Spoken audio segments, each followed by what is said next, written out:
Fala galera, beleza? Mais uma vez aí, Caio Invest com vocês para trazer uma análise de Bitcoin. Como vocês estão? Beleza? Aí sim! Então hoje, dia 30/6 aí de 2020, às 11h40 da manhã, estamos começando aqui mais uma análise de Bitcoin e Ethereum. E não poderia deixar de ser, quero agradecer que somos 975 inscritos aqui no canal. Meu irmão, muito obrigado a todos vocês aí que estão participando aqui do canal, se inscrevendo, ativando a notificação, deixando seu like e também a sua opinião, que é muito importante aí pra gente. Hoje é um dia histórico. Voltei para a humanidade, tamo junto. E é nóis, galera. Obrigado aí pela paciência, tamo junto, é nóis. E primeiro de tudo, como sempre, se inscreve no Telegram, se inscreve no grupo do Telegram, já temos mais de 150 pessoas lá, meu irmão.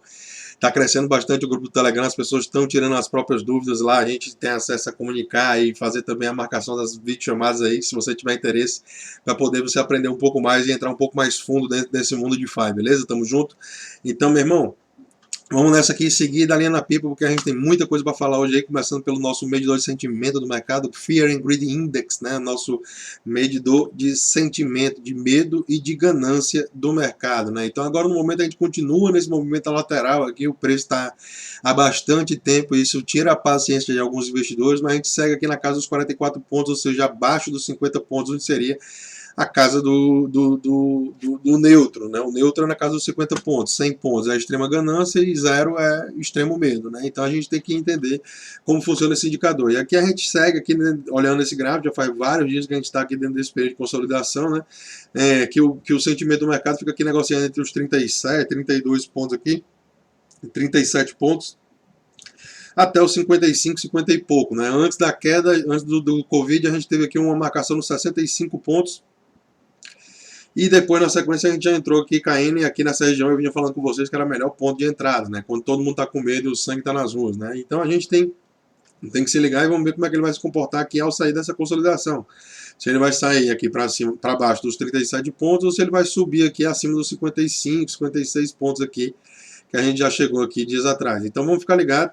Vamos ficar ligado, o medidor de sentimento do mercado, ele mostra sempre coisas bastante interessantes. Então, quem está no grupo do Telegram já viu essa notícia aqui, falando sobre o Kyber Catalyst, né, que é o upgrade do protocolo Kyber Network, que a gente tem a Kyber Swap, uma das corretoras descentralizadas aí, a segunda maior pool de liquidez dentro dos protocolos DeFi de corretoras descentralizadas, né? Então é bem interessante a gente entender que vai sair esse upgrade aqui e vai trazer uma grande diferença no token economics, né, que é justamente isso que faz ficar cada vez mais top, assim você está entendendo os conteúdos, entendendo como funciona as mecânicas também da economia de cada token, né? Isso é um grande potencial para você entender o valuation daquele token em si, né?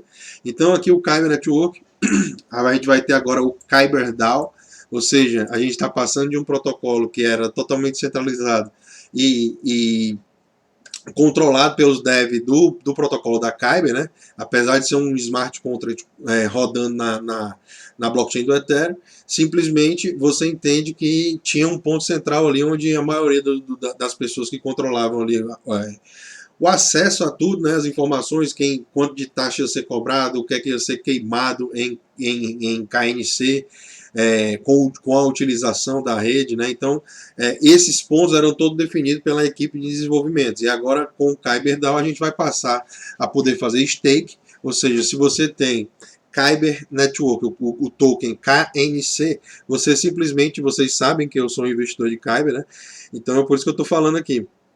Então é bem interessante porque agora a gente vai poder fazer o stake de Kyber Network, de KNC, no protocolo aqui que eles vão lançar dia 7 de julho, né?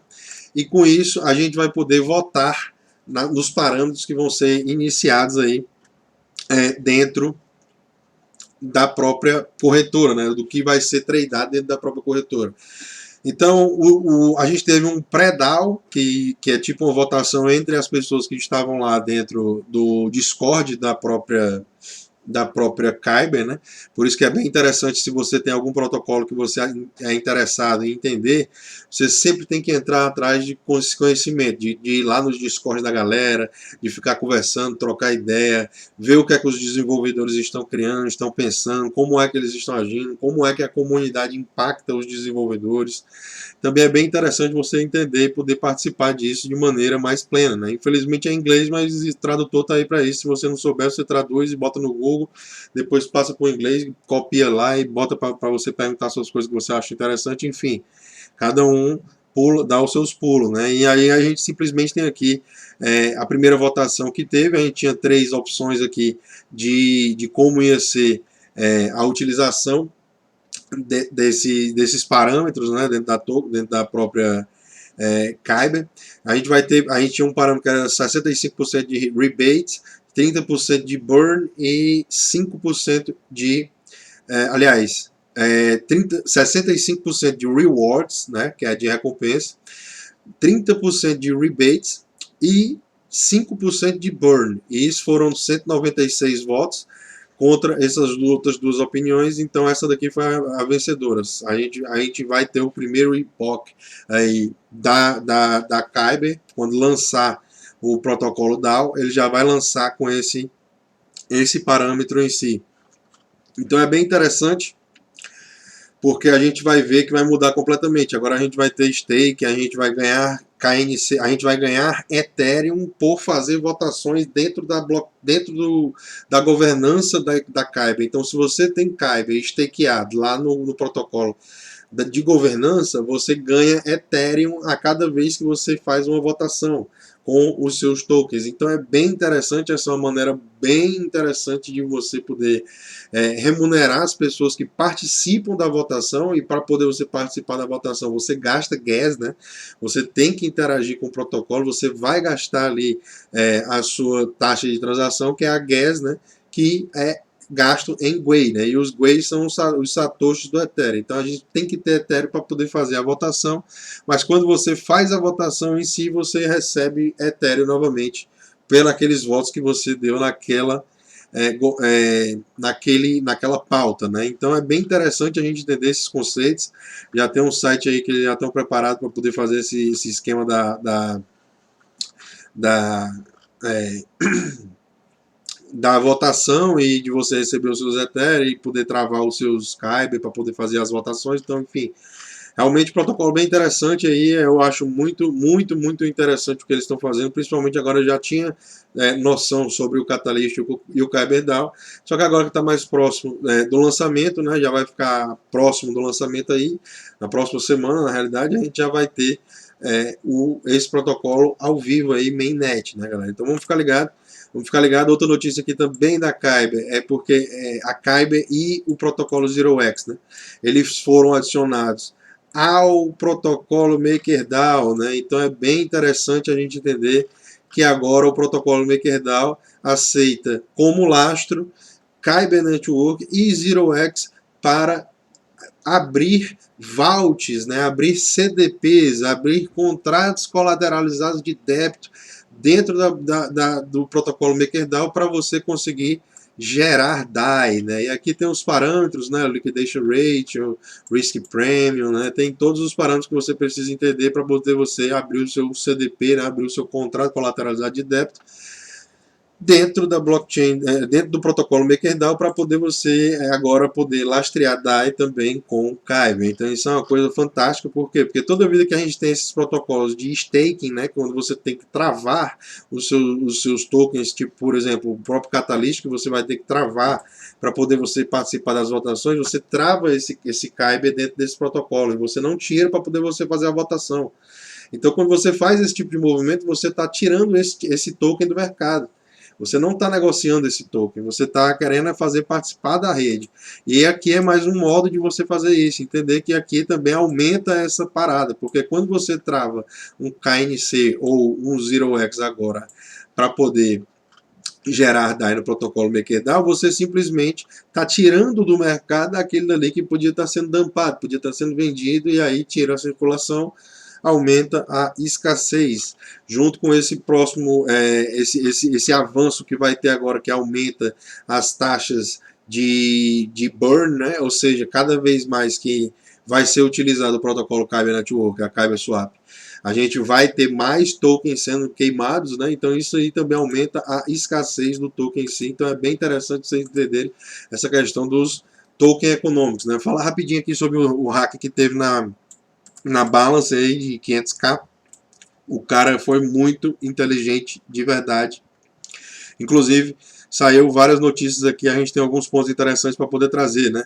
Inclusive, aqui no CoinDesk, né, a gente vem ver aqui essa notícia que saiu no CoinDesk, bem interessante, falando como é que foi mais ou menos esse hack.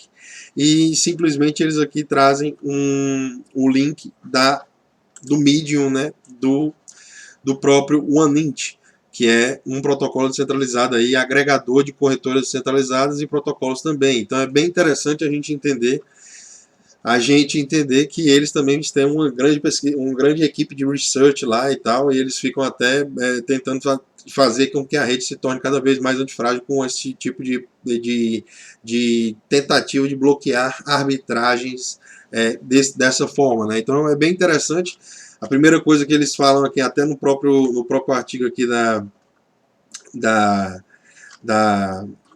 CoinDesk, é que eles falaram que aqui no artigo da OneInt, aqui no Medium, eles já chegam logo dizendo assim, ó, the person behind this attack is very sophisticated smart contract engineer with extensive knowledge and understanding of the leading DeFi protocols. Então é bem interessante você entender que aqui ele já fala que é o quê? A pessoa por trás desse ataque era extremamente sofisticada e em cima de contratos inteligentes, engenharia de contratos inteligentes, né? E tinha uma capacidade intelectual de entender como funciona perfeitamente a mecânica desses protocolos de DeFi. Então o cara era uma pessoa diferenciada, não é uma pessoa qualquer. A gente sabe que hackers costumam ser pessoas diferenciadas, né? Os caras sabem fazer coisas que nem todo mundo sabe fazer. Então, o que foi que esse cara fez? Ele simplesmente pegou duas flash loans, né, que são empréstimos relâmpagos, e conseguiu pegar aí cerca de 500k dólar em tokens no protocolo Balancer, né? Felizmente o próprio protocolo Balancer ele já veio dizer que vai ressarcir todo mundo que perdeu os tokens, perdeu os valores nessas transações, e a gente tem que entender que isso é mais uma forma de se tornar antifrágil, né? O mercado ele leva pancada e infelizmente a gente vai levar outras pancadas. Isso é uma coisa que a gente está descobrindo, esse mercado novo de DeFi. É interessante que você saiba os riscos que você corre de estar participando de um mercado como esse, porque ele é muito novo. Então, quanto maior o seu risco, pode ser que o seu prêmio também seja maior. Entendeu? Então, se você tem apetite para volatilidade, apetite para risco, né, você entende que pode ser um lado mais interessante. Mas eu não estou fazendo recomendação de investimento para ninguém, né? Cada um que faça aí o que você achar que deve. Então o cara pegou 104 mil Ethereums na DYDX e 104 mil Wrapped Ethereum, né, na DYDX. Isso daqui dá mais ou menos 23 milhões de dólares. Ele pegou emprestado lá, porque na DYDX você faz flash loans de graça, você não precisa pagar nenhuma taxa de nada, você não bota nada como entrada. E aí ele fez vários swaps sequenciais 24 vezes dentro da pool do Balance, que tinha Wrapped Ethereum e esse token aqui chamado STA. Esse token STA ele tem uma particularidade, tem até o nome dele aqui, daqui a pouco eu vejo, eu dou o toque. Então esse token aqui STA, ele tem uma particularidade que simplesmente a cada transação que ele faz, a cada vez que ele é mudado de carteira, ele diminui 1% do seu capital total. Então ele pegou, fez 24 transações dessa, baixou muito o nível desse STA, né, desse token STA, para poder conseguir fazer esse hack, e simplesmente conseguiu sair desse hack com essas quantias aqui que você pode ver. Aqui a gente tem a transação que foi validada do hack on-chain. Isso aqui que é o fantástico das blockchains. Tudo a gente consegue ver, todas as transações são públicas, né? Aqui tem todos os dados de todas as transações que o cara fez. Olha aqui como é que é interessante o tanto de coisa que ele fez dentro de uma transação, para que no final ele chegasse e devolvesse todos, tá aqui o nome do token, Statera, tá ligado? STA Statera. Então, ele fez todas essas transações aqui em uma única transação, pagou $54 de gas para poder isso ocorrer e conseguiu sair com inúmeros tokens aqui das das pools do Balancer, e levou para essa carteira dele aqui, ó. Essa aqui é a carteira que ele pegou todos os tokens que foram flash loanados, né, que foram praticamente aí roubados, né? Mas assim, não é questão de roubo em si. Eu falei, não sei se eu me expressei errado. O cara usou a artimanha dos protocolos em si, e uma coisa que o próprio protocolo Balancer não tinha noção que tinha, que era, por exemplo, por exemplo, a pool do Balancer não tinha como reconhecer que esse token STA em si tinha essa particularidade de cada vez que ele é transacionado, ele diminui 1%. Então, toda vida que ele fazia esse swap aqui, ele recebia menos 1% aqui dentro da pool desse token aí. Então é bem interessante a gente estar de olho e entender como é que foi esses movimentos, para a gente entender como é que participa, né? Entender que aqui é a carteira desse cara, que aqui está todos esses tokens, que o cara estava com $500 mil aqui, agora ele tem essa quantia mais reduzida, mas tem aqui ainda, ó, Chainlink, ele tem Comp, ele tem Kyber, ele tem Loopring, ele tem Reputation, ele tem Synthetics, ele tem Wrapped Bitcoin, entendeu? Então, aqui tem as quantias que ele tem tudo. Então é bem interessante você entender que a blockchain ela serve para isso, para trazer essa capacidade da gente poder verificar e não ficar acreditando em ninguém, entendeu? A gente não acredita em ninguém, a gente vai lá e verifica por nossas próprias capacidades, né? A gente tem a capacidade de fazer isso daí por nós mesmos. E o que foi que vocês acharam aí, galera? O que foi que vocês acharam aí? Ficou bom, ficou tosco. Voltei para a terra, né, galera?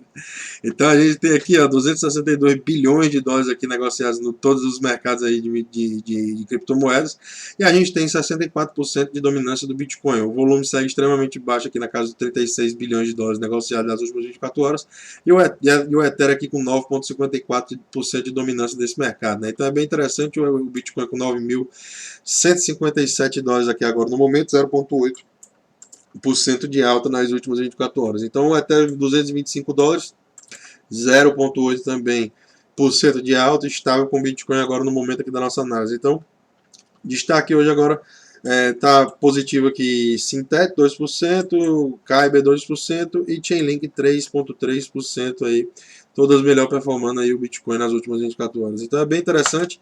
A gente vem direto aqui para o gráfico do Bitcoin de longo prazo, né? Então a gente vem sempre estar aqui de olho e entender esses movimentos do mercado. Então, para isso, a gente começa aqui com essa nossa análise aqui do gráfico do Bitcoin, para entender como é que se movimenta aqui o preço do ativo, né? E entender um pouco mais sobre o que pode acontecer. Então, a gente está aqui num momento bem interessante, por quê? Porque a gente rompeu esse nosso triângulo ascendente, mas ainda não perdemos os fundos anteriores. E isso aqui, o primeiro fundo aqui que a gente tem substancial, seria aqui nessa casa aqui, na casa dos 8.666 dólares aqui do dia 25/5.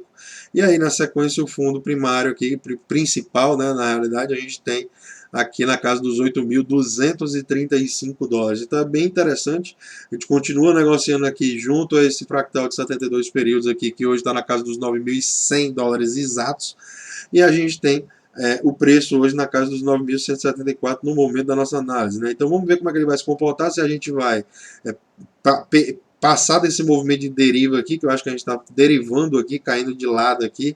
Quando a gente começa a cair de uma maneira mais fraca, a gente está perdendo força na queda.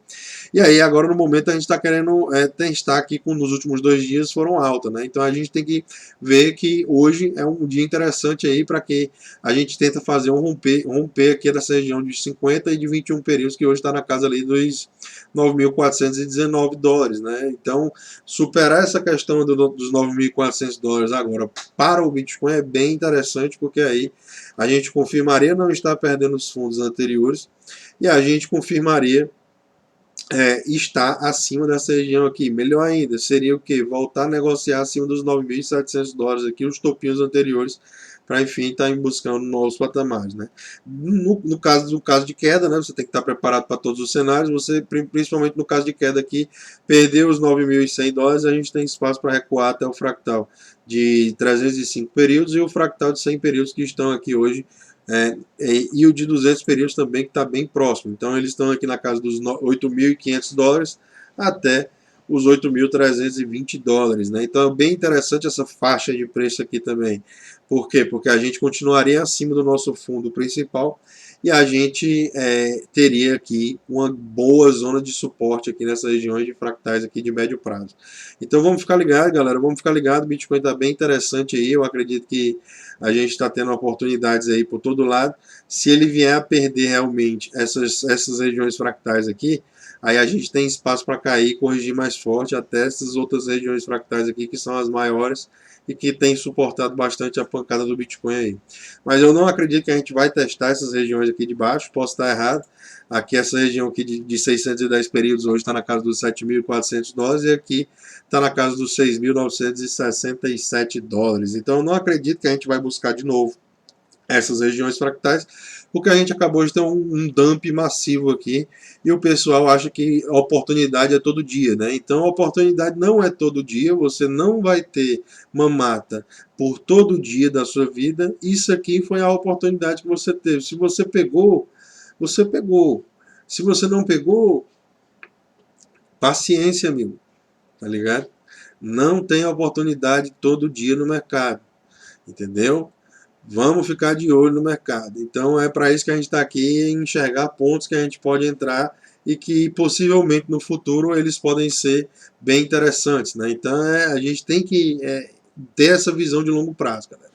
Tem que ter essa visão de longo prazo. Então vindo aqui para o Ethereum, rapidinho, o Ethereum a gente tem essa movimentação aqui do preço bem interessante, ele continua aqui também lateralizando já também, se a gente for pegar, nem peguei ele do Bitcoin, mas se a gente for pegar aqui o Ethereum, é praticamente o mesmo tanto de tempo, já estão 32 dias aqui que o Ethereum fica dando praticamente de lado, né? A gente não anda nem para um lado nem para o outro, a gente anda só de lado ali mesmo, sem fazer muita coisa. Então, exatamente, estamos aqui acima do nosso fractal de 50 períodos, nos $225, e abaixo do 21 períodos, nos $232. Então, vamos ver como é que eles se comportam. Esses dias aí atrás, ele chegou a negociar aqui e tocar o fractal de 72 períodos na casa dos $216, e a gente tem um espaço para poder estar indo buscar regiões mais acima aí, caso comece a romper, né? Então vamos ficar ligado. Vamos ficar ligado nesses pontos chaves aí do Ethereum. A gente tem aqui os suportes principais aqui também. Na casa do Ethereum aqui, o fractal de 100 períodos já vem ali na casa dos $198 e o de 200 períodos na casa dos $188, né? Então é bem interessante a gente estar ligado, entender também que o fundo principal do Ethereum, para que quebre a estrutura de alta, é aqui na casa dos $174, $175 aqui no momento, né? Então vamos ficar ligado, galera, vamos ficar ligado. Vamos para a tela de encerramento aí. E é nóis, beleza?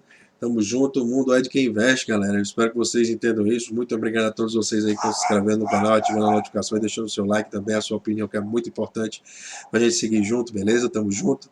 Então é isso aí, semana pra frente aí, muito trabalho, muita vida e tamo junto. É nóis, valeu!